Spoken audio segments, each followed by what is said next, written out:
أعوذ بالله من الشيطان الرجيم بسم الله الرحمن الرحيم السلام عليكم ورحمة الله وبركاته Waalaikumsalam warahmatullahi Waalaikumsalam wabarakatuh. warahmatullahi wabarakatuh. رب اشرح لي صدري ويسر لي أمري واحلل عقدة من لساني يفقه قولي الحمد لله رب العالمين حمدا يوافي نعمه ويكافئ مزيده يا ربنا لك الحمد كما ينبغي لجلال وجهك الكريم وعظيم سلطانك اللهم صل وسلم على سيدنا محمد وعلى آل محمد والحمد لله رب العالمين. Alhamdulillah, ibu-ibu yang dirahmati dan diberkahi oleh Allah Subhanahu wa taala. Pertama sekali mari kita bersyukur kepada Allah Subhanahu wa taala. Alhamdulillah, hari ini Allah masih berikan nikmat yang begitu besar kepada kita semuanya, terutama nikmat iman kepada Allah Subhanahu wa taala. Karena nikmat iman inilah yang mengantarkan kita bagaimana kita mendapatkan inti kenikmatan di akhirat kelak, yaitu ketika kita bisa meraih surganya Allah Subhanahu wa taala. Selanjutnya, nikmat Islam yang Allah berikan kepada kita, karena salah satu syarat diterima atau tidak diterimanya amal seorang hamba itu bagaimana tergantung agamanya. Maka Allah berfirman di dalam surah Ali Imran, "Wa may yabtaghi ghairal islami dinan falan yuqbala minhu wa huwa fil akhirati minal khasirin."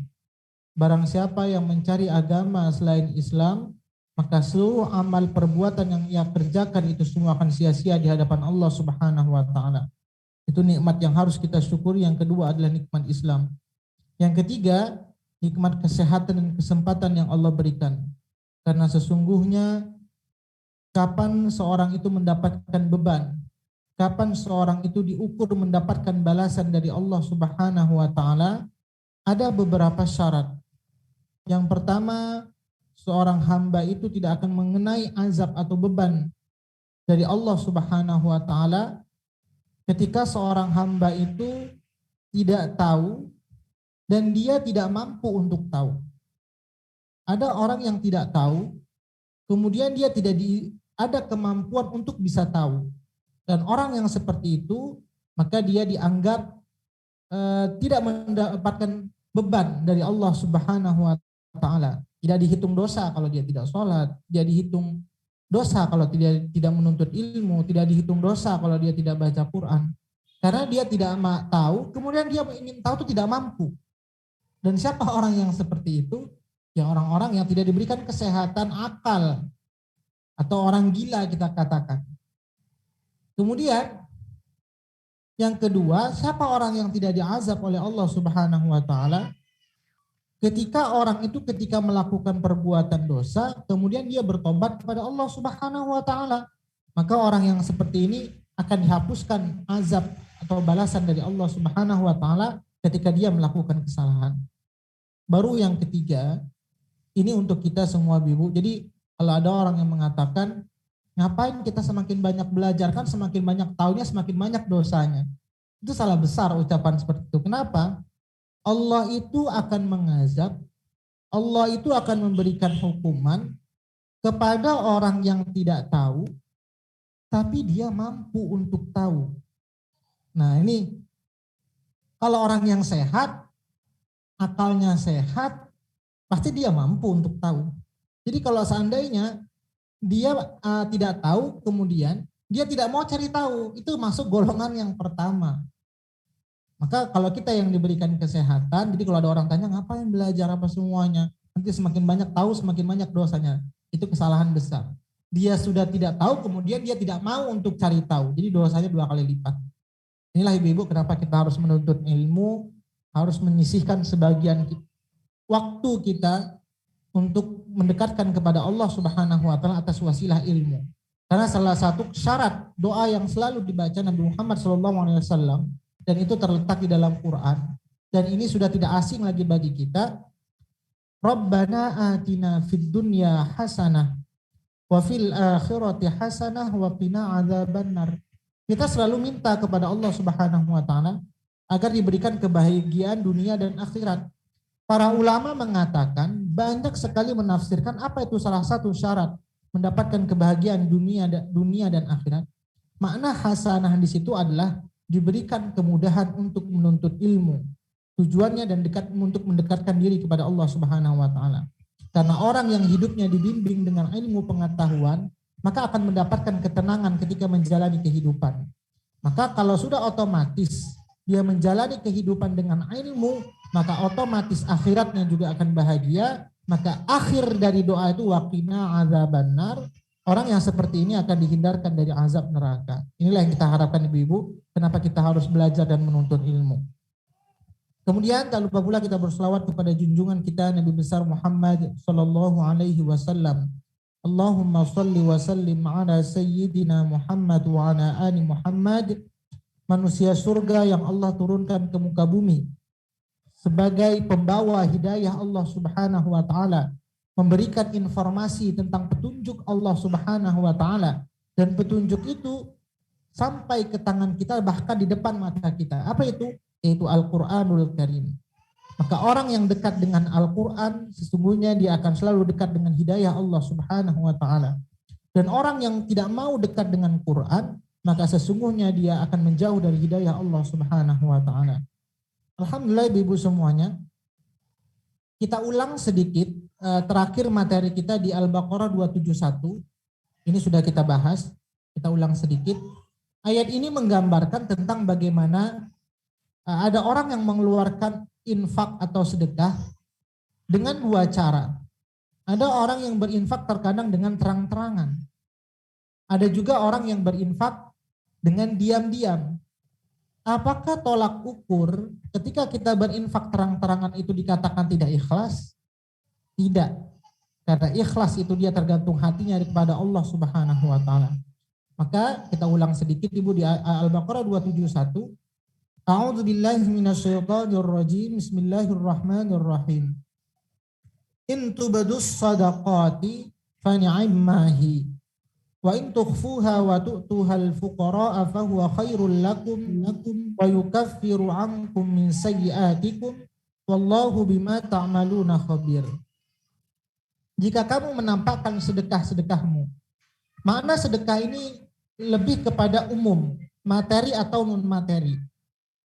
Bahkan makna zakat, sedekah wajib atau infak wajib itu dalam surah At-Taubah ayat 60 Allah menggunakan kata zakat dengan makna sedekah.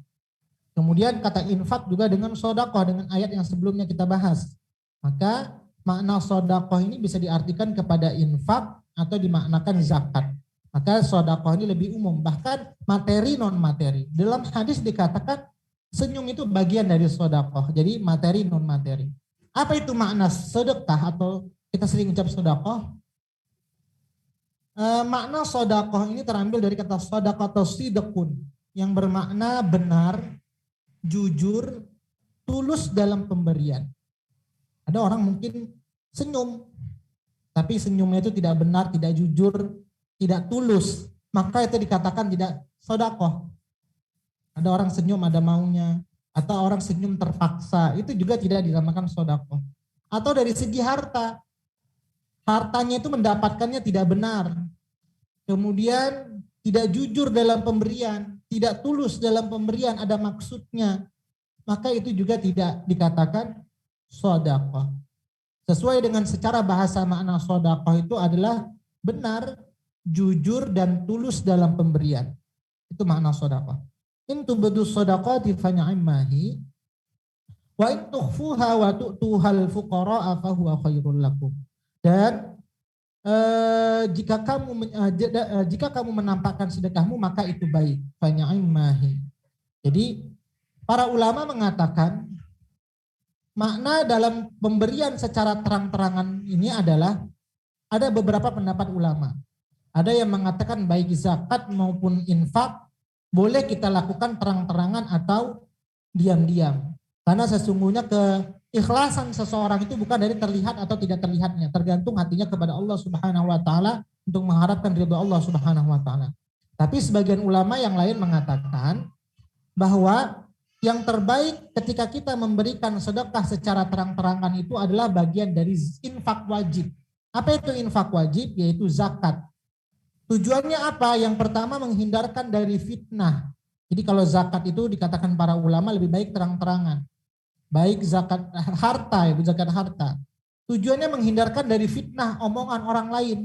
Oh si Anu itu kaya, tapi nggak pernah kita lihat dia bayar zakat. Sehingga jadi pembahasan orang lain. Maka para ulama mengatakan untuk zakat harta itu lebih baik kita terang-terangan agar tidak terhindar. Agar kita terhindar dari fitnah. Yang kedua, sebagian ulama ada juga mengatakan kalau seandainya kita berzakat atau berinfak dengan cara terang-terangan itu bisa memberikan motivasi kepada orang lain, maka itu lebih baik terang-terangan. Itu pendapat para ulama. Kemudian, wa in tukhfuha wa tu'tuhal fuqara fa huwa khairul lakum. Dan jika kamu menyembunyikannya, tukhfuha. Ini para ulama mengatakan dari segi infak sunnah. Maka ini lebih baik kita memberikannya secara diam-diam. Tujuannya untuk apa? Lebih baik ya Bu, bukan berarti itu tidak baik, tidak boleh, tetap boleh. Tujuannya untuk apa? Yang pertama untuk menjaga atau untuk menjaga wibawa atau menjaga marwah orang yang menerima, orang fakir, orang miskin, sehingga kita dengan menyembunyikannya itu menjaga wibawa, menjaga martabat agar dia tidak malu. Nanti kita berikan, oh saya tadi berinfak kepada si A itu miskin contohnya Bu ya, atau fakir. Kemudian sehingga nanti kalau dengar orang lain wibawanya lebih atau martabatnya lebih turun lagi. Maka salah satu untuk menjaga marwah si penerima tersebut, kita lebih baik sembunyi-sembunyi. Ini pendapat para ulama bahwa kalau zakat harta itu lebih baik terang-terangan, tapi zakat infak sunnah atau sedekah sunnah itu lebih baik diam-diam. Kita sudah bahas juga makna fuqara. Fuqara itu adalah tulang punggung. Fakir, tulang punggung yang retak atau tulang punggung yang patah. Karena dalam kehidupan kalau orang biasa sudah tulang punggungnya patah atau retak, susah untuk berdiri dan susah untuk duduk. Maka orang yang seperti ini susah untuk bekerja mencari nafkah. Maka dia tergolong mana? Fakir. Bahwa khairul lakum wa yukaffiru ankum min sayyi'atikum wallahu bima ta'maluna khabir. Maka itu lebih baik bagimu dan Allah menghapuskan sebagian kesalahan-kesalahanmu. Maka inilah salah satu Bu, dengan kita berinfak tujuannya adalah selain kita membersihkan harta kita adalah untuk menghapuskan kesalahan-kesalahan kita, dosa-dosa kita. Tapi Bu, ini bukan dosa kepada hablum minan nas, tapi hablum minallah, dosa kita kepada Allah Subhanahu wa taala. Dan kesalahan-kesalahan di dalam ayat ini tidak disebutkan agar kita tidak meremehkan dosa dan kita tidak meremehkan atau menganggap enteng dari perbuatan infak. Oh, nanti kalau saya buat dosa ini infak saja, nanti sudah dihapuskan. Maka kalimat kesalahan-kesalahan di dalam ayat ini tidak disebutkan kesalahannya apa. Agar tujuannya seorang manusia itu tidak gampang untuk melakukan perbuatan dosa. Kalau dia tahu kesalahan ini nanti dengan infak bisa dihapuskan, maka orang gampang sekali. Wallahu bima ta'maluna khabir, dan Allah Maha teliti atas apa yang kamu kerjakan. Maksudnya apa? Allah yang tahu tentang bagaimana hati kita ketika kita memberikan. Jadi Allah Maha teliti, tahu bagaimana lubuk hati kita, mengharap ridho Allah atau mengharap pujian orang lain. Inilah ayat yang sebelumnya kita bahas Ibu. Ini hanya pengulangan saja. Sekarang kita lanjutkan di ayat 272. Nah, sekarang ketika kita berinfak Ibu, boleh tidak kita berinfak memberikan harta kita ini kepada non-muslim? Ini ada dalilnya, ayat 272. A'udzu billahi minasyaitonir rajim. Bismillahirrahmanirrahim. Laisa 'alaika hudahum walakinnallaha yahdi man yasha. Wa ma tunfiqu min khairin fali anfusikum. Wa ma tunfiquna illa ibtigha'a wajhillah. Wa ma tunfiqu min khairi yuwaffa ilaikum wa antum la tuzlamun. Bukankah kewajibanmu menjadikan mereka mendapatkan petunjuk? Akan tetapi Allah lah yang memberi petunjuk, memberikan taufik siapa yang Dia kehendakinya. Dan apa saja harta yang baik yang kamu nafkahkan di jalan Allah, maka pahalanya itu untuk kamu sendiri. Dan janganlah kamu membelanjakan sesuatu melainkan karena mencari ridha Allah. Dan apa saja harta yang baik yang kamu nafkahkan, niscaya kamu diberikan pahala dengan cukup, sedang kamu sedikit pun tidak akan dianiaya. Asbabun nuzul dari ayat ini, ada beberapa pendapat, ada yang mengatakan asbabun nuzul dari ayat ini adalah yaitu anaknya Abu Bakar As-Siddiq, Asma, saudaranya Siti Aisyah, istrinya Rasulullah. Nah, ketika itu istrinya Abu Bakar belum memeluk Islam. Tapi sesudah itu memeluk Islam. Nah, ketika belum memeluk Islam, istri beliau itu hidup dalam keadaan susah. Tiba-tiba dia mendatangi Asma, anaknya yang sudah memeluk Islam, minta bantuan. Lantas anaknya tersebut tidak ingin memberikan bantuan kepada ibunya dengan alasan apa? Karena dengan alasan belum memeluk Islam. Sehingga dia tidak memberikan membantu ibunya. Ini pendapat asbabun nuzul yang pertama ayat ini. Pendapat yang kedua ada yang mengatakan juga asbabun nuzul dari ayat ini, yaitu orang-orang Yahudi yang berada di kota Makkah, yang sebelumnya mereka memiliki teman yang sudah hijrah ke Madinah dan memeluk agama Islam. Tiba-tiba teman-teman mereka tersebut yang masih Yahudi meminta bantuan kepada teman-teman yang sudah hijrah ke Madinah. Lantas ketika itu mereka tidak mau memberikan bantuan. Kenapa? Alasannya karena mereka belum beragama Islam. Maka mereka memberikan syarat. Kalau seandainya ingin mendapatkan bantuan, mereka harus Islam, memeluk agama Allah Subhanahu wa taala. Maka turunlah ayat ini. Ini kalau boleh saya sharing, saya boleh sharing tidak dulu? Ya, saya mau sharing. Sebentar saya tampilkan. Bahwa ini ada hadis, Ibu, saya tampilkan sebentar Bu ya. Ya.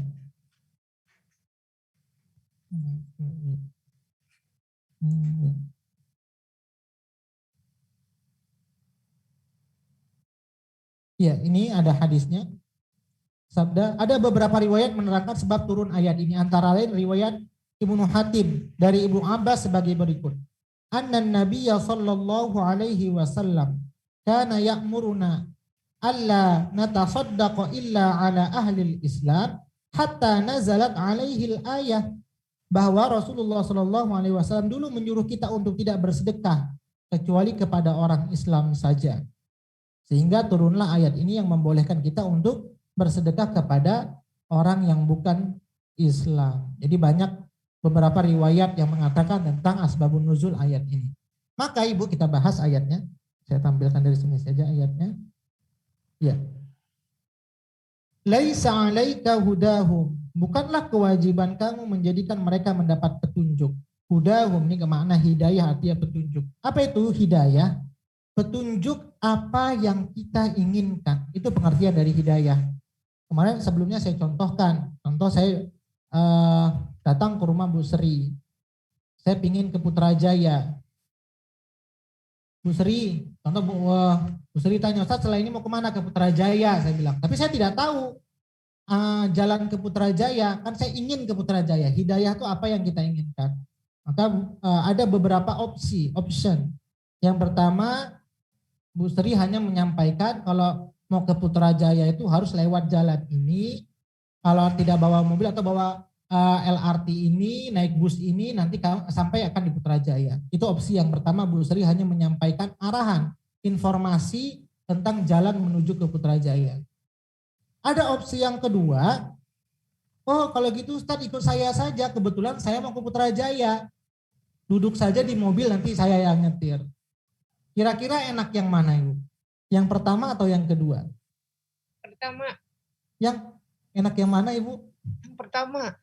Saya contohkan lagi Bu Sri. Yang pertama, saya datang ke rumah Bu Sri. Tiba-tiba Bu Sri, saya mau ke Putrajaya. Lantas Bu Sri, oh Ustaz kalau ke Putrajaya tuh jalannya belok sana, belok sini. Nanti naik angkutan ini, Ustaz nanti sampai di tempat. Ini yang pertama. Yang kedua, saya tanya Bu Sri, Bu saya mau ke Putrajaya. Oh Ustaz kebetulan saya juga mau ke Putrajaya, numpang saja ikut dengan saya. Ustaz tinggal duduk saja di mobil, enak mana Ibu? Enaknya sih yang tinggal duduk. Kedua Ustaz. Kedua ya Bu ya, enaknya yang kedua. Maka ibu-ibu, pengertian dari hidayah itu adalah kalau kondisi yang pertama kita bisa tersesat. Karena mungkin kita baru pertama melewati itu, jalan tersebut. Kondisi yang kedua, Bu Sri sudah sering ke Putrajaya. Sehingga saya tinggal duduk di mobil, saya mau tidur-tiduran di mobil, Bu Sri yang nyetir, insya Allah saya akan sampai tujuan. Kenapa? Karena Bu Sri sudah sering ke Putrajaya. Maka hidayah juga seperti itu, Ibu. Hidayah itu ada dua caranya. Yang pertama, ada hidayah yang hanya disampaikan informasinya. Ini yang baik, ini yang salah. Ada hidayah yang kedua, orang itu langsung diantarkan tanpa berusaha harus kerja keras banyak, dibimbing langsung. Maka siapakah yang bisa mengantarkan keduanya? Yang bisa mengantarkan keduanya itu nomor satu dengan nomor dua hanya Allah Subhanahu wa Ta'ala.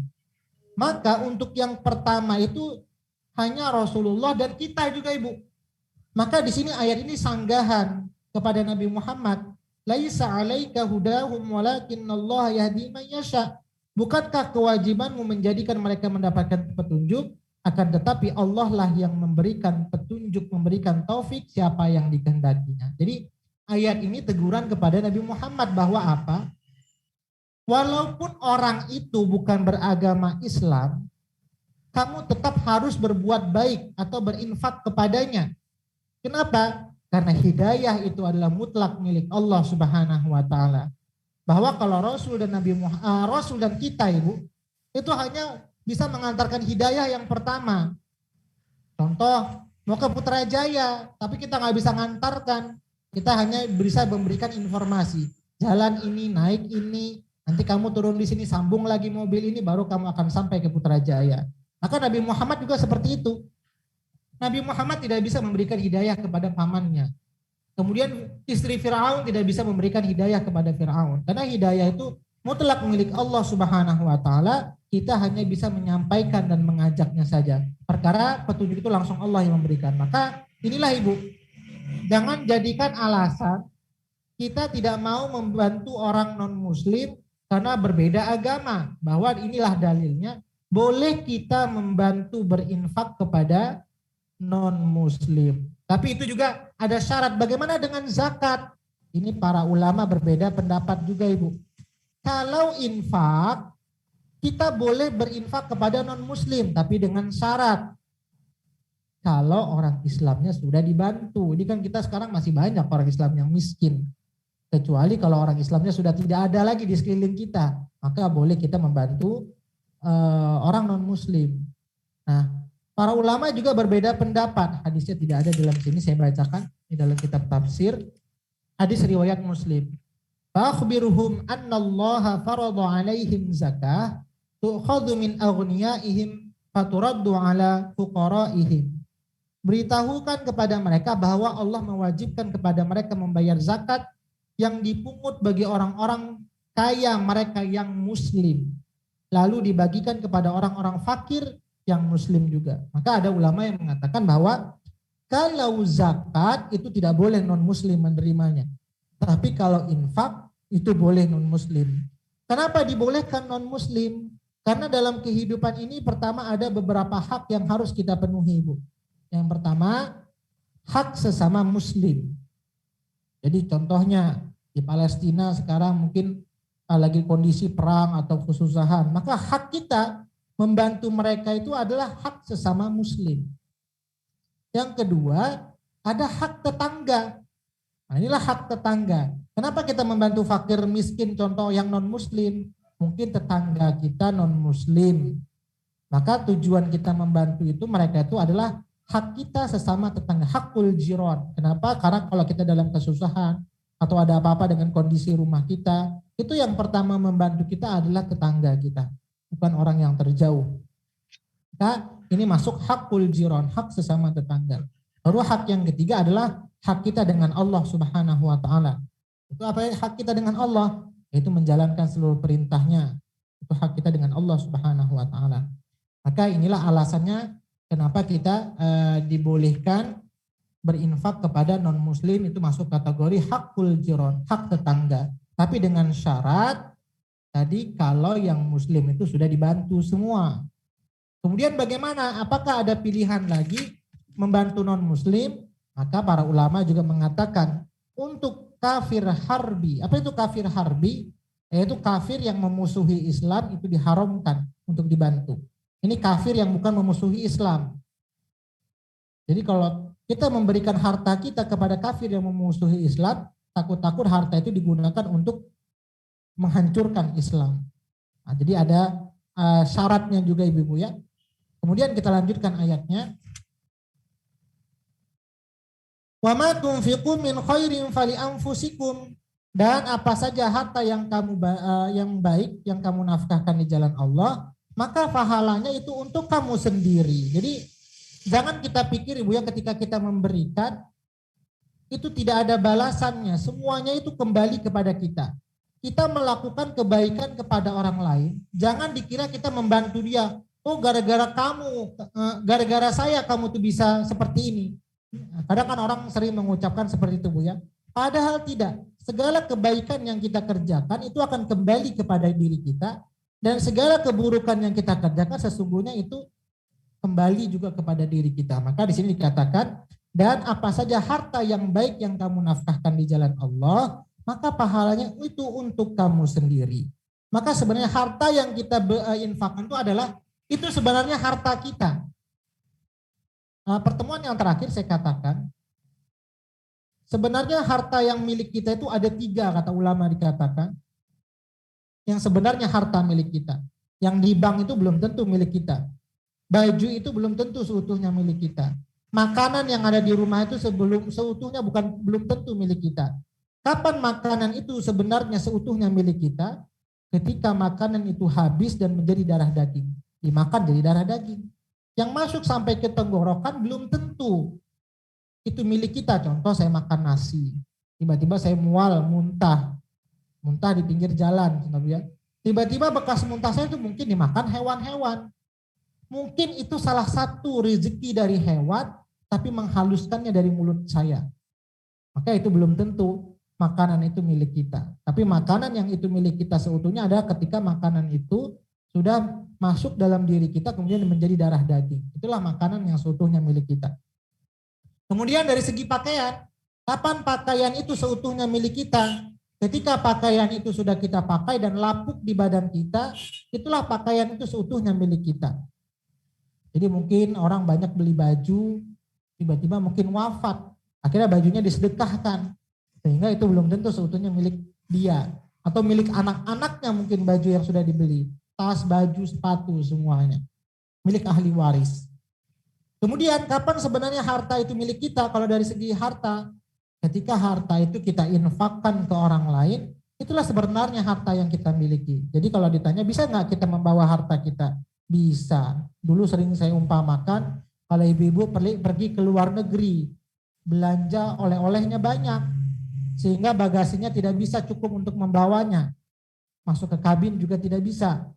Maka salah satu caranya dengan kargo, pengiriman jasa. Belanja mungkin sampai 500 kilo, tidak bisa pesawat membawanya. Tapi bisa nggak kita bawanya sampai ke negara kita? Bisa. Mana yang lebih enak? Dikirimkan ke kargo atau bawa dengan pesawat? Dengan kargo, kalau bawa dengan pesawat kita harus dorong-dorongnya lagi. Dari airport sampai ke rumah harus bawa-bawanya lagi berat. Tapi kalau dengan kargo, kita kirim kargo nanti sampai di pintu rumah saja. Maka sebenarnya begitulah kita menitipkan harta kita. Kalau kita bawa sendiri itu berat. Susah untuk sampai kepada akhirat kelak. Tapi bagaimana membawa harta kita sampai hari akhirat? Titipkan di pantai asuhan, dititipkan di anak yatim, dititipkan di tempat orang miskin, dititipkan di tempat orang fakir. Begitulah sebenarnya kita membawa harta kita kalau kita ingin membawanya sampai ke akhirat kelak. Kemudian kita lanjutkan. Wa ma tunfiquna illa ibtigha'a wajhillah, dan janganlah kamu membelanjakan sesuatu melainkan karena mencari keridhaan Allah Subhanahu wa taala. Jadi kalau kita pun tetap memberikan kepada non muslim, itu tujuannya tetap kita mengharapkan ridha Allah Subhanahu wa taala. Maka ibu-ibu kita lanjutkan ayatnya. Wa ma tunfiquna min khairi yuwaffa ilaikum wa antum la tuzlamun. Dan apa saja harta yang baik untuk kamu nafkahkan, niscaya kamu akan diberikan pahala yang cukup dan kamu sedikit pun tidak akan dianiaya. Jadi sedikit pun kita tidak akan ada merasa kekurangan dengan harta yang kita berikan. Di dalam ayat ini juga Bu tentang hidayah, Allah berfirman Ibu. Jadi perkara hidayah itu urusan Allah Subhanahu wa taala. Kita boleh buka surah Al-Mumtahanah. Surah Al-Mumtahanah surah 60 ayat 8 dan 9. Boleh Bu? Mumtahanah ayat surah 60 ayat 8 dan 9.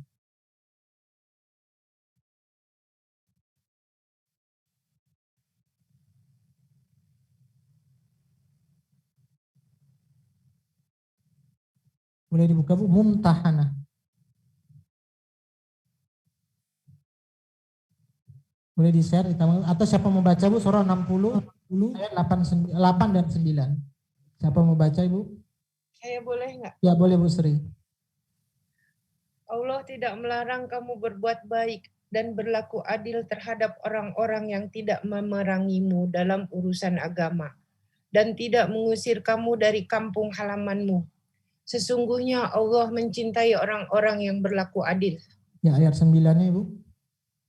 9.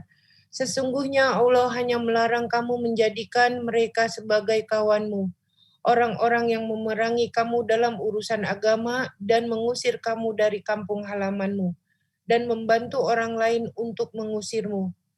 Barang siapa menjadikan mereka sebagai kawan, mereka itulah orang yang zalim. Nah, yang dilarang di sini adalah membantu orang-orang kafir atau yang masuk kategori kafir harbi. Orang kafir yang memusuhi Islam. Ini yang tidak boleh kita bantu Ibu. Nah, ini dalam ayat Al-Mumtahanah ayat 8 dan 9. Jadi, kalau dia masih kafir, dia tidak memusuhi, kemudian dia tidak mengganggu Islam, maka itu mereka berhak kita bantu sebagai hakul jiron. Maka Ibu-ibu, kesimpulan dari ayat tadi, intinya adalah kita boleh memberikan atau membantu orang yang bukan agama Islam, tapi dengan beberapa syarat. Yang pertama, ketika orang Islam itu sendiri sudah dibantu. Yang kedua, syaratnya adalah orang kafir yang tidak memusuhi Islam. Kenapa? Karena tadi saya katakan hidayah itu adalah mutlak milik Allah Subhanahu wa taala. Dalilnya Al-Qasas ayat 56. Boleh dibuka Ibu. Ini salah satu juga dalil penguat dari Al-Baqarah 272, Al-Qasas 56.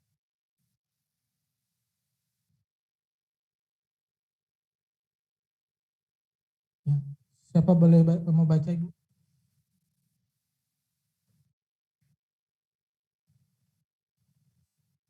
Siapa baca Ibu? Saya baca Pak Ustadz. Boleh Ibu. Sungguh engkau Muhammad tidak dapat memberi petunjuk kepada orang yang engkau kasihi, tetapi Allah memberi petunjuk kepada orang yang Dia kehendaki, dan Dia lebih mengetahui orang-orang yang mau menerima petunjuk. Iya. Jadi seperti semua Allah Muhammad tidak dapat memberikan petunjuk kepada orang yang engkau kasihi. Contoh seperti pamannya. Dikasih tapi belum tentu bisa memberikan petunjuk. Tapi Allah memberikan petunjuk kepada orang-orang yang Dia kehendaki, dan Dia lebih mengetahui orang-orang yang mau menerima petunjuk. Nah, jadi Allah tuh maha mengetahui dengan orang-orang yang menerima petunjuk. Nah, Bu ya. Nah, seperti itu. Inilah dalilnya, kesimpulan dari kita ayat ke-272.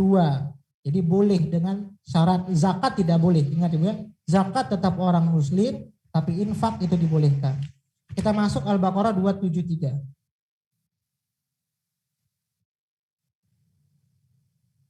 Ayat Al-Baqarah 273. A'udzubillahi minasyaitonirrajim. Bismillahirrahmanirrahim. Ayat ini membahas tentang bagaimana hukum dengan orang yang peminta-minta. Ini banyak di kita kadang di Indonesia Bu ya, orang meminta-minta. Ini bagaimana hukumnya? Sekarang kita lihat ini. A'udzubillahi minasyaitonirrajim. Bismillahirrahmanirrahim. Lil fuqara'il ladzina uhsiru fi sabilillah la yastati'una darban fil ard yahsabuhumul jahilu aghniya'a minat ta'affuf ta'rifuhum bisimahum la yas'aluna an-nasa ilhafa wa ma tunfiqu min khairin fa innallaha bihi 'alim. Nafkahkanlah kepada orang-orang fakir yang terikat oleh jihad di jalan Allah. Mereka tidak dapat berusaha di muka bumi. Orang-orang yang tidak mampu menyangka mereka adalah orang kaya karena mereka memelihara diri mereka tidak meminta-minta. Kamu kenal mereka dengan melihat sifat-sifatnya. Mereka tidak meminta kepada orang secara mendesak. Dan apa-apa harta dan apa-apa saja harta yang baik yang kamu nafkahkan di jalan Allah, maka sesungguhnya Allah Maha mengetahui. Nah, ayat ini menjelaskan tentang siapa saja orang yang berhak menerima infak dan bagaimana hukum orang yang meminta-minta. Mana yang lebih baik kita memberikan? Orang miskin yang meminta-minta atau orang miskin yang tidak minta-minta? Ada orang miskin fakir, tapi dia lebih mengutamakan menjaga wibawanya dibandingkan meminta-minta. Nah, kita akan bahas. Maka kalau kita lihat di dalam ayat ini, kita lebih mengutamakan orang miskin atau fakir yang tidak meminta-minta. Kenapa? Kalau yang meminta-minta itu otomatis dapat. Karena dia berusaha. Ada orang yang menjaga wibawanya.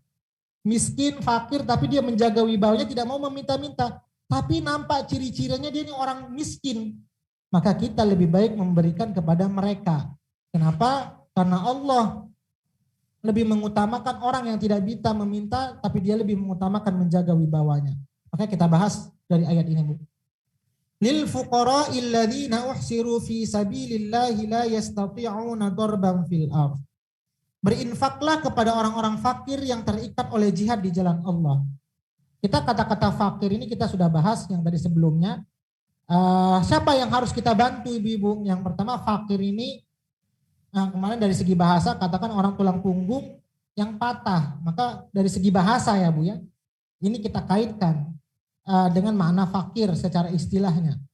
Biasanya kalau orang sudah tulang punggungnya patah susah mau berdiri, susah mau duduk, apalagi untuk bekerja. Maka orang yang kita bantu ini orang yang tidak punya penghasilan, kemudian tidak punya tempat tinggal, kemudian dia susah untuk bekerja. Itu masuk kategori fakir.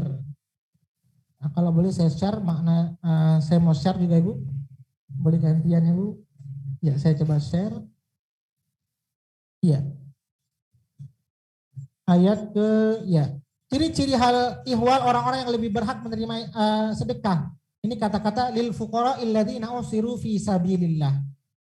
Maka di sini Bu dijelaskan ciri-ciri hal ihwal orang yang lebih berhak menerima sedekah, yaitu mereka yang ikhlas telah mengabdikan diri pada tugas dalam rangka jihad fisabilillah.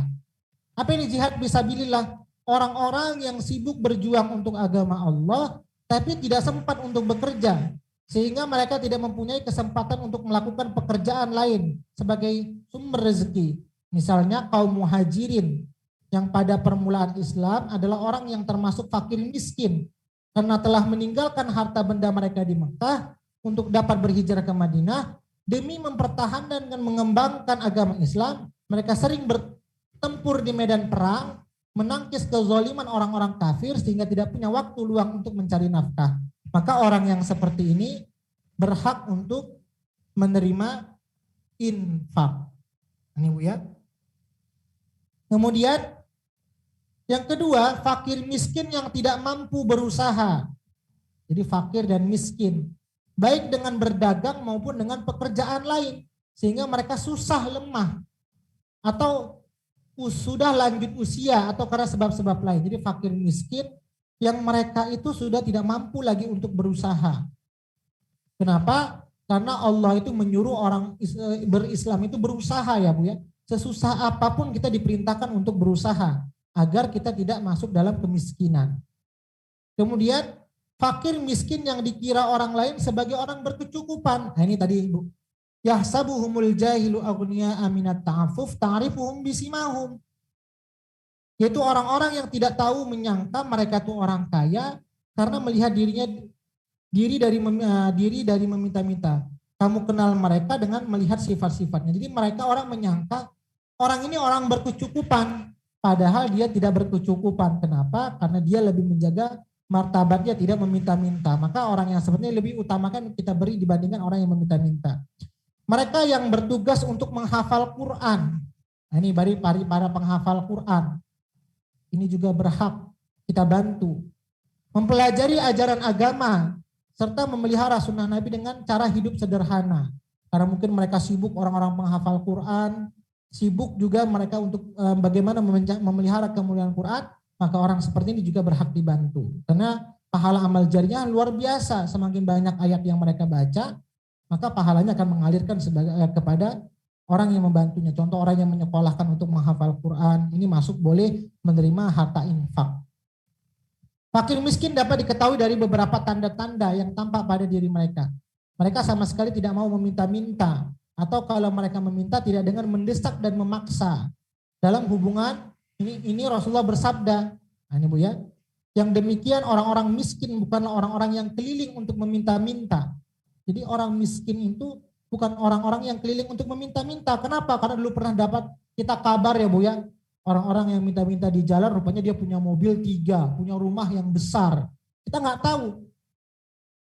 Yang demikian orang-orang miskin bukanlah orang-orang yang keliling untuk meminta-minta kepada orang-orang yang tidak memperoleh sesuap dan 2 suap nasi dan sebiji atau 2 biji kurma. Tetapi orang miskin yang sejati ialah orang yang tidak mendapatkan kecukupan untuk dirinya dan tidak diketahui keadaannya sehingga dia diberi sedekah.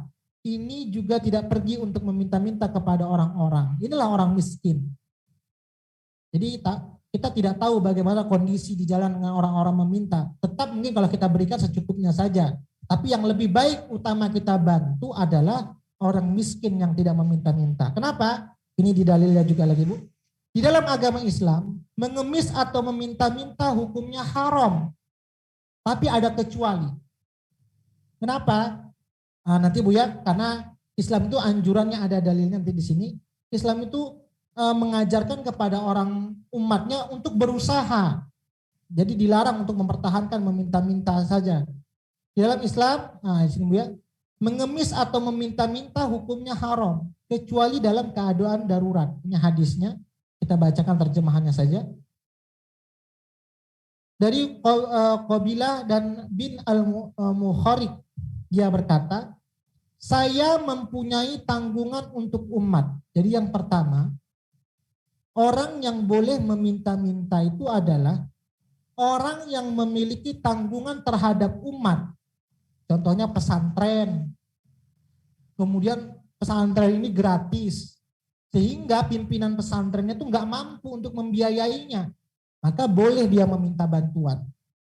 Kenapa? Karena tujuannya untuk umat.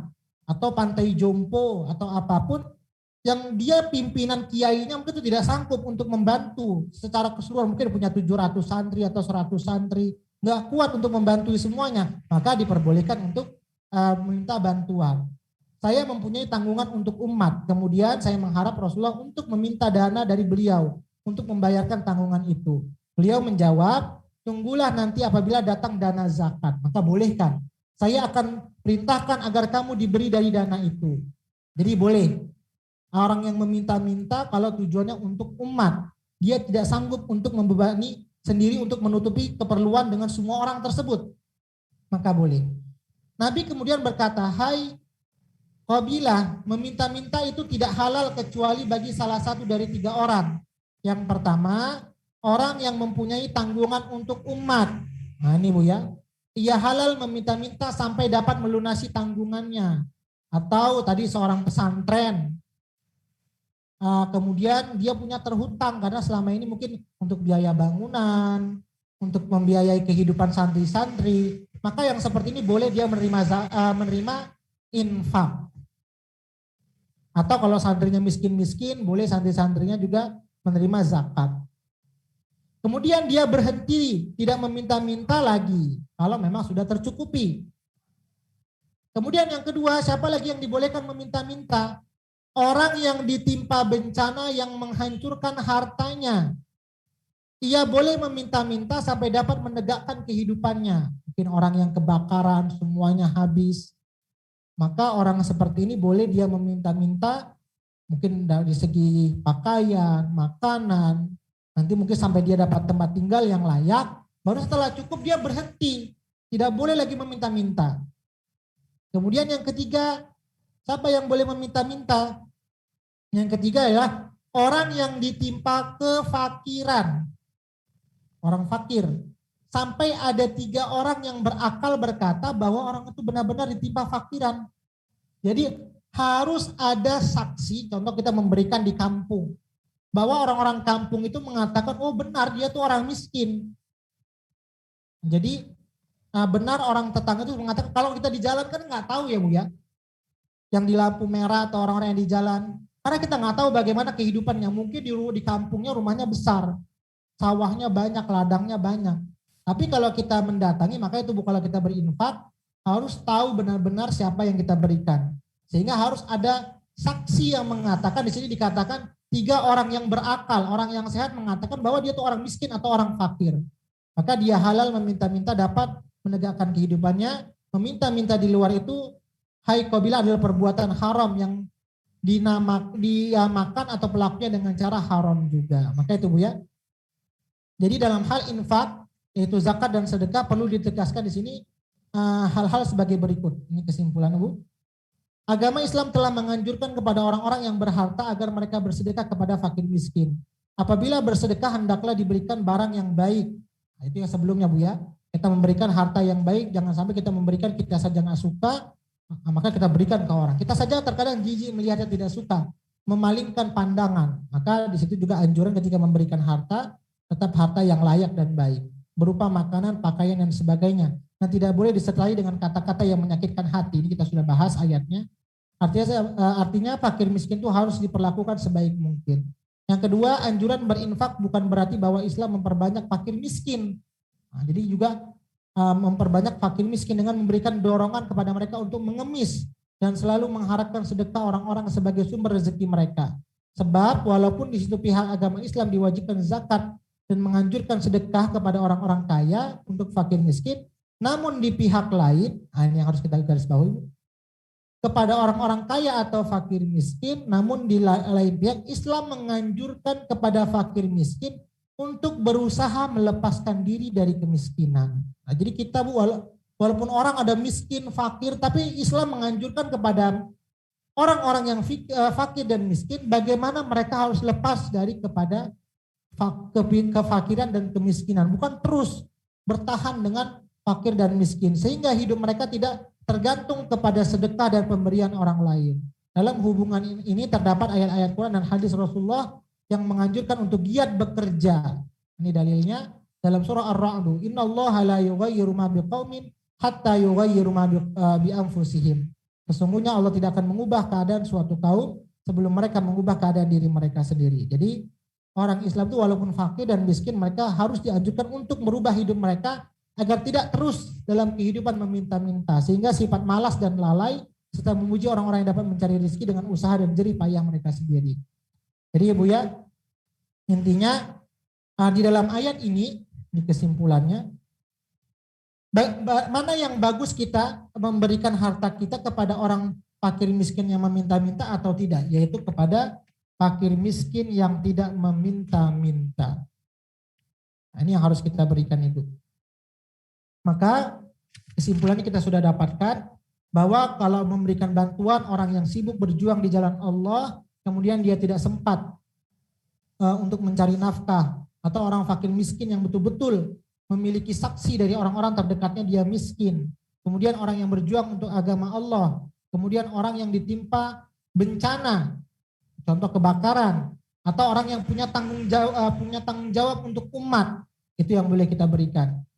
Kemudian ayat ke 200 penutup ayatnya 274. Ya, ini ayat penutup 274 tentang infak. Alladzina yunfiquna amwalahum bil-laili wan-nahari sirran wa 'alaniyah falahum ajruhum 'inda rabbihim wala khaufun 'alaihim wala hum yahzanun. Orang-orang yang menginfakkan hartanya malam dan siang hari. Nah, ini bahasanya malam. Biasa orang kalau datang ketuk pintu malam-malam berat ya Bu ya. Maka bahasanya malam. Allah letakkan yang paling berat. Dan biasa siang hari. Karena orang siang sibuk tidak mau diganggu. Secara sembunyi-sembunyi maupun terang-terangan. Ini Allah meletakkan yang paling berat. Bayangkan Ibu. Contoh jam 1 malam. Ada orang minta tolong untuk ngetok pintu rumah kita. Kadang-kadang kita terucap dari mulut kita kata-kata yang tidak baik. Maka dengan kondisi yang seperti ini kita tetap menjaga lisan kita. Jangan sampai menyakiti orang yang meminta-minta. Maka bahasanya malam dan siang hari. Kadang orang siang istirahat atau capek bekerja. Sehingga orang kadang malah bukan memberikan dengan kata-kata yang tidak baik yang diucapkan. orang-orang yang menginfakkan hartanya malam dan siang hari secara sembunyi-sembunyi maupun terang-terangan, ini tadi disebut ya, karena syarat-syarat infak itu sembunyi dan terang-terangan bukan tolak ukur dikatakan orang itu tidak ikhlas, karena keikhlasan itu tergantung hati. Mereka mendapatkan pahala di sisi Tuhan mereka, maka balasannya itu akan tersimpan rapi di sisi Allah Subhanahu wa taala. Kalau di sisi Allah saya katakan sebelumnya otomatis tidak akan hilang. Kalau di sisi manusia terkadang bisa hilang, bisa rusak. Tapi kalau di sisi Allah Subhanahu wa taala maka akan tersimpan rapi sampai kita nanti menerima balasan tersebut ketika di akhirat. Tidak akan ada rasa takut pada diri mereka dan mereka bersedih hati. Ini kita sudah bahas ya Bu ya, bahwa setan itu menggoda manusia ketika berinfak itu dua. Yang pertama kita ditakut-takuti, nanti kamu akan miskin. Maka takut itu adalah kesedihan hati yang tertimpa kepada manusia Bu ya. Kita sudah bahas pengertian takut yang untuk akan datang. Itu pengertian takut. Wah nanti kamu kedepannya fakir miskin kalau kamu berinfak. Kalau sedih itu adalah kesedihan hati yang sudah berlalu. Ada orang yang ketika berinfak menyesal sehingga dia bersedih. Apa yang saya berikan banyak-banyak. Maka orang yang niatnya karena Allah Subhanahu wa taala, maka Allah akan tanamkan terhindar dari rasa takut dan rasa sedih. Inilah penjelasan kita tentang infak. Yang pertama, boleh memberikan infak kepada non-muslim dengan beberapa syarat tertentu. Kemudian mana yang lebih utama? Kita memberikan infak kepada orang yang meminta-minta atau tidak meminta-minta? Yang tidak meminta-minta. Kalaupun ada orang yang meminta-minta itu, kenapa? Karena kita tidak tahu latar belakangnya. Kalau kita memberikan kepada orang yang tidak meminta-minta, harus ada juga keyakinan kita bahwa dari orang sekelilingnya paling tidak 3 orang mengatakan bahwa orang itu miskin dan fakir. Ini saja mungkin Bu untuk kesimpulan kita materi hari ini. Silakan Ibu ada yang mau tanya. Bisa dipahami penjelasan saya Ibu? Insya Allah Pak Ustadz. Insya Allah Pak Ustadz. Ya, silakan Ibu. Mungkin ibu-ibu ada yang mau tanya. Ibu Rara? Iya Bu Rara. Silakan Bu Rara.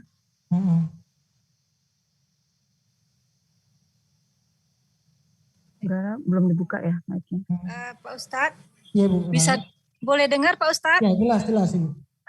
Iya, saya mau tanya ini. Pertama saya tanya, itu kalau memberi ke orang tua itu namanya infak atau sedekah.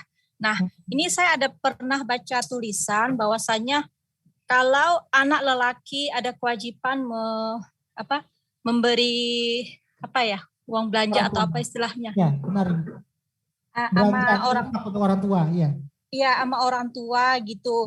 Nah, kalau orang tuanya keadaan kaya, mungkin tidak diberikan tidak apa-apa. Kalau keadaan susah, itu menjadi kewajiban anak lelaki. Nah, ada tulisan yang saya baca bahwasanya kalau itu dia punya keluarga sendiri, dia kan udah berkeluarga itu Pak Ustadz, udah beristri, anak, jadi kehidupan dia susah juga gitu. Nah, ini ada dibebani kewajiban nggak memberikan nafkah atau kepada orang tuanya gitu Pak Ustadz?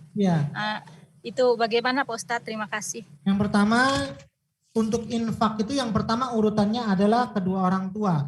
Itu dalilnya pertanyaan Bu Rara di Al-Baqarah. Ini kita sudah bahas juga Bu ya, Al-Baqarah. Saya carikan ayatnya. Al-Baqarah 215. Boleh dibuka Al-Baqarah 215 Ibu. Yas'alunaka madza yunfikun, ketika ditanya para sahabat kepada Rasulullah 215. Kepada siapa infak yang utama kita berikan adalah qul ma anfaqtum min khairin falil walidain. Yang pertama yang kita prioritaskan adalah kedua orang tua kita. Jangan kita banyak bantu orang lain tapi orang tua kita susah. Maka orang tua. Kalau orang tuanya sudah kaya raya, cek lagi saudara-saudara terdekat kita, kerabat atau saudara terdekat, orang-orang di sekeliling kita. Baru nanti kita cari yang jauh. Nah, bagaimana kalau kondisi kita juga miskin? Nah, itu maka dia tidak kena tanggung jawab kewajiban Ibu. Karena infak juga ini adalah sunnah. Ini bagian dari berbakti kita kepada orang tua. Maka kalau seandainya dikatakan wajib, maka si miskin juga harus memberikan. Maka di sini infak ini masuk kategori infak sunnah. Kalau seandainya anaknya membeli harta lebih, maka dia lebih utamakan membantu kedua orang tuanya. Nah, tapi kalau kondisi anaknya saja tidak cukup, untuk dirinya saja tidak cukup, apalagi membantu orang tuanya, maka dia lebih mengutamakan bagaimana menjaga kebutuhan dirinya dulu. Seperti itu Bu Rara.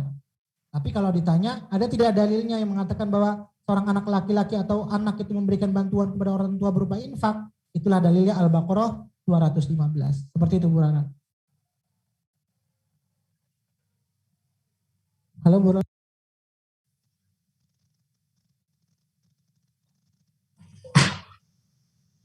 Bu Rara sepertinya sudah keluar Pak Ustadz.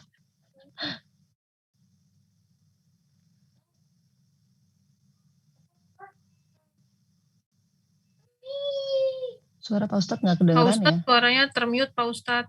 Iya. Halo Bu Elsa. Ya, silakan Bu Elsa. Sudah. Bu Elsa. Assalamualaikum Ustaz. Assalamualaikum warahmatullahi wabarakatuh. Tadi tentang hidayah itu Ustaz ya. Jadi kalau misalnya Allah yang jalan kedua, tiba-tiba aja dia lihat sesuatu, ada mimpi ketemu Nabi Muhammad misalnya. Terus itu berarti orang itu sangat disayang Allah atau Allah punya rencana tertentu, itu mah jadi maksudnya hak Allah aja ya. Kita nggak bisa mempertanyakan kenapa Allah pilih orang itu gitu. Apa gimana Ustaz? Mohon maaf Bahasa Cina. Ada bahasa Cina tadi? Ya, tadi speakernya mati. Mic-nya Ya itu Ustaz, kalau yang jalan kedua hidayah itu berarti itu haknya Allah ya, mau milih siapa aja. Misalnya ada yang mimpi ketemu Nabi Muhammad tiba-tiba jadi orang Islam gitu, jauh di nggak pernah ketemu siapa-siapa, tapi tiba-tiba mimpi ketemu orang yang jauh dari komunitas Islam tiba-tiba jadi Islam, itu karena hidayah Allah aja.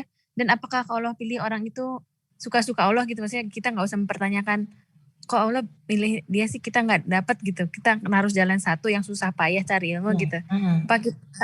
Itu gimana sih, memang hak Allah aja ya, kita nggak bisa mempertanyakan itu ya. Seperti dalil yang kita buka tadi Bu, perkara hidayah itu atas kehendakku kata Allah. Itu tadi surah Al-Qasas ayat yang kita buka tadi Bu. Jadi bisa jadi orang.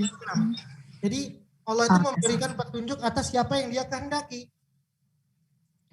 Ini petunjuk yang kedua, kalau Allah berkehendak, terkadang nggak perlu proses kayak kita akan cari, belajar apa semua. Ada orang yang tadi kata Bu Elsa tiba-tiba sakit, atau seperti waktu ini kejadian juga ibu-ibu yang di Hongkong saya ajar, dia suka berantem sama istrinya. Tapi kalau dia tiba-tiba yang kebetulan yang kerjanya dekat dia Islam, suka sambil masak dengar murotal dari handphone. Tapi setiap berantem tuh tenang jiwanya. Kan dia gak pernah niat belajar mencari, tapi cuma berdasar ketenangan saja. Langsung dia pengen tahu dan masuk Islam, pengen belajar. Kadang gitu Bu. Dan itu namanya Allah antar dia. Antar dia. Itu tandanya Allah sangat sayang sama orang itu, atau memang itu mah rencana Allah, kita gak tahu, gak bisa memperkira ya Ustaz ya? Rencana Allah kita gak tahu, kita gak bisa perkirakan. Iya. Jadi jangan bilang Allah kenapa sih kasih orang itu cepat-cepat, kalau saya harus nyari-nyari. Gak boleh begitu juga Ustaz ya? Ya nggak usah begitu juga Bu. Tapi dengan kita mungkin berusaha, Allah akan mudahkan hidayah yang mungkin lebih kuat lagi kepada kita Bu. Mungkin ketika kita berusaha mencari, nanti Allah berikan hidayah yang seperti nomor satunya, dan nomor dua ya. Kita kan nggak tahu ya. Tapi intinya kita tetap diusahakan untuk mencari. Baik Ustaz. Terima kasih. Assalamualaikum. Assalamualaikum warahmatullahi wabarakatuh. Sepertinya nggak ada pertanyaan lagi Pak Ustadz. Kalau nggak ada pertanyaan kita cukupkan Ibu. Karena sudah. Pak Ustadz. Ya Bu Dona. Ini ada Bu Dona. Bu Dona juga mau tanya ya Dona. Sedikit aja Pak Ustadz, kalau misalnya kita ngasih infak ke anak yatim atau masjid gitu ya, terus ternyata mereka nipu. Kan zaman dulu di Jakarta suka ada tuh yang kayak orang kasih buku-buku terus anak yatim terus nipu, terus kita pahalanya gimana tuh Pak Ustadz? Itu doang sih. Makasih Pak Ustadz. Assalamualaikum. Ada hadisnya juga. Yang pertama, ada orang yang berniat infak, dia bingung mau cari kemana, dicari-cari, tiba-tiba dia dapat. Nanti contoh saya yang di pinggir jalan, ada orang meminta-minta. Kemudian dia nggak tahu nih, karena ada orang yang sifatnya meminta-minta di pinggir jalan, tapi dia sudah kaya raya. Kenapa? Karena dia malas berusaha. Dia kasih, tiba-tiba ketahuan, oh ini orang kaya. Akhirnya yang kedua lagi dia berinfak, sudah tertipu yang pertama. Yang kedua, dia berinfak, dia cari-cari, rupanya salah lagi. Yang dikasih ini penzina, orang yang selalu berbuat maksiat, salah kasih, kejebak yang kedua. Kemudian yang ketiga, salah kasih lagi, ada orang yang diberikan orang kaya, tapi dia bakhil.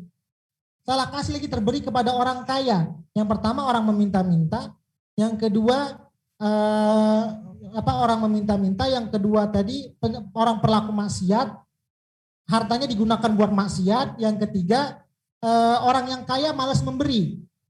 Maka ketika itu dia menyesal, ya Allah, saya sudah berusaha dengan niat mengharap ridho-Mu, tapi saya salah beri sampai 3 kali, ya Allah, bagaimana? Lantas itu ada hadisnya, saya tidak hafal karena hadisnya panjang, Bu ya. Tapi kesimpulannya seperti itu. Lantas kata Allah, pahalamu akan tetap diterima ketika kamu memberikan niat karena Allah, karena niat Allah Subhanahu wa taala, maka itu tetap tercatat di sisi Allah Subhanahu wa taala.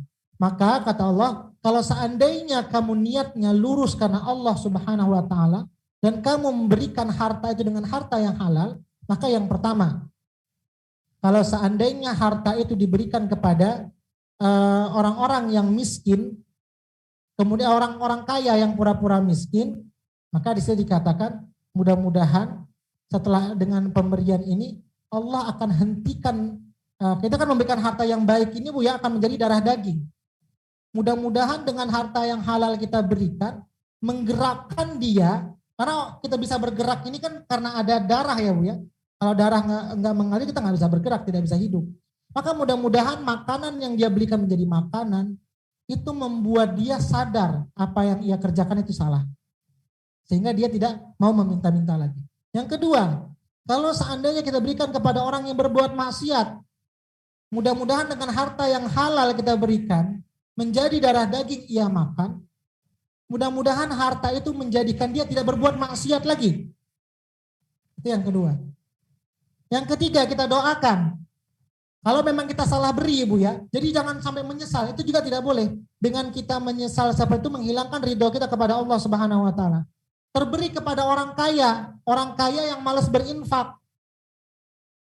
Orang kaya yang tidak mau berinfak. Mudah-mudahan dengan dia kumpulkan harta itu tersebut, Allah bukakan hatinya supaya dia mau mengeluarkan hartanya. Jadi kalau seperti Bu Dona, bagaimana? Kan banyak tuh kita sampai salah beri. Mudah-mudahan dengan harta ibu, ketulusan ibu karena Allah Subhanahu wa taala, ia pakai harta itu untuk makan, untuk apa, dipakai beli baju atau apa. Mudah-mudahan itu menjadi darah daging dan meluruskan lagi niatnya karena Allah Subhanahu wa taala. Kalau dia memang digunakan untuk maksiat, semoga itu bisa memberhentikan maksiatnya. Maka di situ dalam hadis itu dikatakan bahwa amalan kita tetap tersimpan rapi di sisi Allah Subhanahu wa taala kalau memang pemberian itu mengharap ridho Allah Subhanahu wa taala. Seperti itu Bu Dona. Intinya tetap amalan kita diterima walaupun kita salah sasaran. Mudah-mudahan dengan salah sasaran itu menyadarkan mereka. Seperti itu Ibu.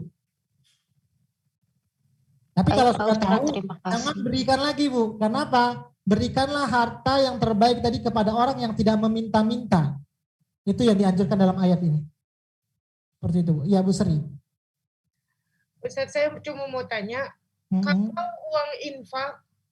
uang infak yang kita niatkan untuk duafa atau yatim gitu ya, terus dipakai oleh pengelolanya, misalkan seperti contohnya gini, si pengelola tidak bekerja, tapi dia mengurus anak-anak yatim ini, terus dia mendapatkan uang infak, uang sedekah gitu dari semuanya, tapi kan kadang-kadang orang lupa, banyak kan lupa mungkin, ini saya sedekah untuk yatim, ini saya sedekah untuk duafa. Tapi yang menerima, yang dititipkannya itu tidak dikatakannya, tidak disebut.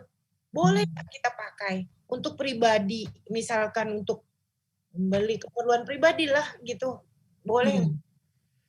Ini yang pertama, kalau dari segi zakat ada amil, maka yang mengurus dapat bagian. Kalau dari segi infak, ini sudah kita bahas Ibu, tentang anak yatim. Ayatnya ini sudah kita tadaburi tentang anak yatim ketika itu. Ya, Al-Baqarah 220. Ya. Al-Baqarah 220. Terus kalau misalkan ada orang meminta dengan alasan yatim sama yatim yang dia urusnya. Tapi Ya. terus-terusan, tapi kita nggak tahu, nggak bisa kasih gambaran situasi di sana tuh bagaimana. Sampai sedikit banyak apa-apa pun minta gitu. Itu boleh nggak kita menolak daripada hati bertanya-tanya? Maksudnya Ya, tapi turutin, nggak usah dikasih. sesuai dengan dalil yang orang haram meminta-minta kecuali 3. Seperti hadis yang saya tampilkan tadi Bu. Yang pertama orang yang punya tanggung jawab untuk umat. Contoh anak yatim, dia mengasuh anak yatim. Anak yatimnya ada 100. Dia membiayai sendiri nggak mampu. Maka itu boleh dia meminta-minta. Yang kedua, orang yang dapat musibah bencana. Kemudian rumahnya hangus atau bencana tsunami habis semuanya. Maka boleh dia meminta-minta. Yang ketiga orang fakir dan miskin yang ada fakir dan miskin, kemudian ada saksi yang mengatakan bahwa dia orang miskin. Karena kan kalau yang di jalanan kita nggak tahu saksinya Bu ya, di lampu merah. Entah dia punya rumah bertingkat-tingkat, punya mobil banyak. Karena kan pernah dapat berita kita di Indonesia pernah jadi berita ya Bu ya. Rupanya dia punya rumah besar, punya mobil, kerjanya di lampu merah. Maka seperti itu harus ada saksi kalau ini orang yang kita beri ini betul-betul orang miskin. Nah dalil di Al-Baqarah 220 tadi tentang anak yatim.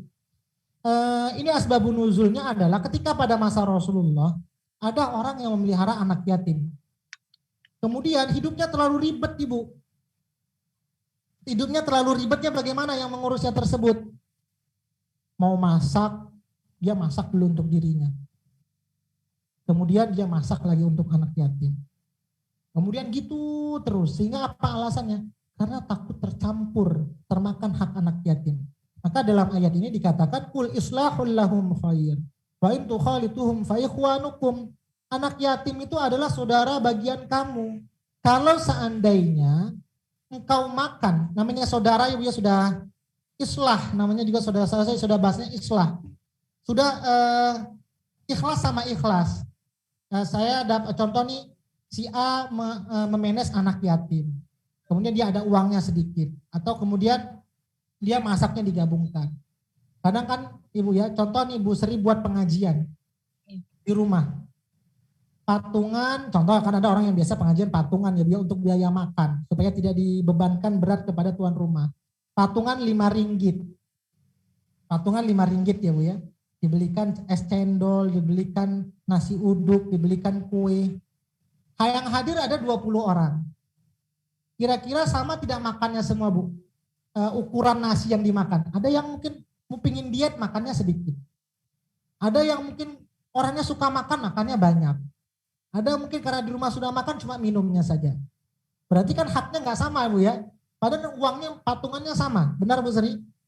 Ini saya umpamakan supaya enak memahaminya. Kira-kira seperti itu ikhlas nggak ibu-ibu yang lain? Ikhlas ya. Ikhlas kan Bu? Ikhlas, Pak Ya Ustadz. ikhlas ya Bu ya. Berarti tidak masalah. Nah anak yatim seperti ini dalam ayat 220 ini dalil ini keberatan para pengurus anak yatim. Kalau seandainya seperti itu harus dipisahkan, dia masak lagi, akhirnya sibuk masak, maka digabungkan. Kalaupun seandainya tiba-tiba karena niatnya mengurus anak yatim, jatah makannya terlebih, dia mungkin pengurusnya lapar, makannya lebih banyak dibandingkan anak yatim, maka itu sah. Tapi tujuannya jangan memperkaya diri dari mereka. Ya. Kalau hanya sebatas keperluan saja itu dimaafkan.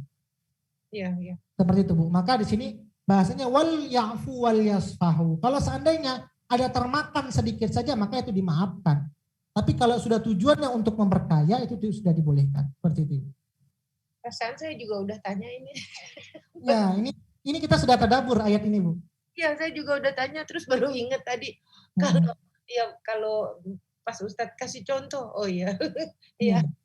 Enggak, cuman kadang-kadang kepikir kadang-kadang kita kan suka lupa ya. Ini kita tulis untuk yatim sedekahnya, untuk duafa. Tapi kita nggak pernah mikir untuk si penerima itu titipan. Pengurusnya. Terus kan dia juga punya keperluan. Benar Ibu. Makanya tadi Bu ya, yang perlu kita bantu apabila ada orang yang mengurus anak yatim, kemudian dia punya tanggungan banyak, mereka tuh perlu bantuan. Kadang juga kita sering lupa ya Bu ya, bahwa ketika kita bantu anak yatim kan yang mengurusnya itu kadang bebannya lebih berat ya Bu ya. Maka perlu juga terkadang kita bantu.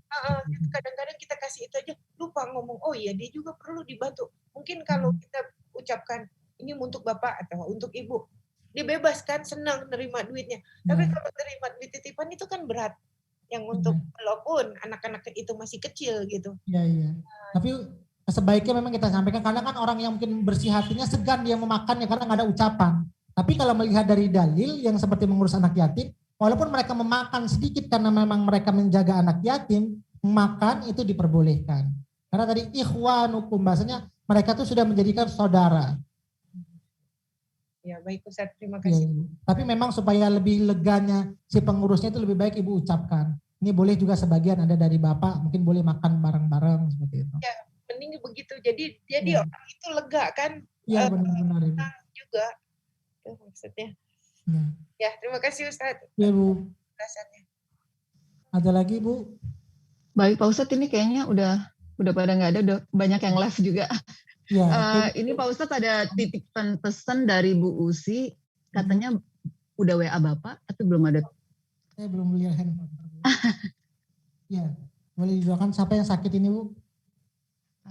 Kakaknya Ibu Prita, ada semua katanya di situ. Udah. Cuma doa yang sakit saja. Oh gitu. Untuk yang berniat untuk minta doa, kita doakan bersama Ibu, karena salah satu doa yang dijabah itu adalah setelah majelis ini. Mudah-mudahan sebelum kita akhiri ini doa kita didengar oleh malaikat dan disampaikan kepada Allah Subhanahu wa taala, kemudian dijabah oleh Allah Subhanahu wa taala bagi ibu yang sedang sakit, dan ini juga teman ibu-ibu yang tadi minta doa dari Bu Usi, karena namanya tidak disebutkan. Mudah-mudahan insyaallah Allah tahu siapa yang berhajat untuk didoakan. Semoga Allah angkat segala penyakitnya kembali dan disehatkan seperti sedia kala. Amin. Summa khususan ala hadhihi niyyah wa ala kulli niyyatin salihah. Al-Fatihah. A'udzubillahi minasyaitonir rajim. Bismillahirrahmanirrahim. Alhamdulillahirabbil alamin. Arrahmanir rahim. Maliki yaumiddin. Iyyaka na'budu wa iyyaka nasta'in. Ihdinas siratal mustaqim. Siratal ladzina an'amta 'alaihim ghairil maghdubi 'alaihim waladdallin. Amin. A'udzu billahi minasy syaithanir rajim. Bismillahirrahmanirrahim. Alhamdulillahi rabbil alamin. Hamdan yuwafi ni'amahu wa yukafi'u mazidah. Ya Rabbana lakal hamdu kama yanbaghi li jalali wajhikal karim wa 'azimi sultanik. Allahumma salli wa sallim ala sayyidina Muhammad salatan tunjina biha min jami'il ahwani wal afat wa taqdi lana biha jami'al hajat wa tutahhiruna biha min jami'is sayyi'at wa tarfa'una biha 'indaka 'ala ad-darajat وتبلغنا بها أقصى الغايات من جميع الخيرات في الحياة وبعد الممات إنك سميع قريب مجيب الدعوات ويا قاضي الحاجات يا مجيب السائلين يا رب العالمين اللهم ارحمنا بالقرآن اللهم اجعلنا من أهل القرآن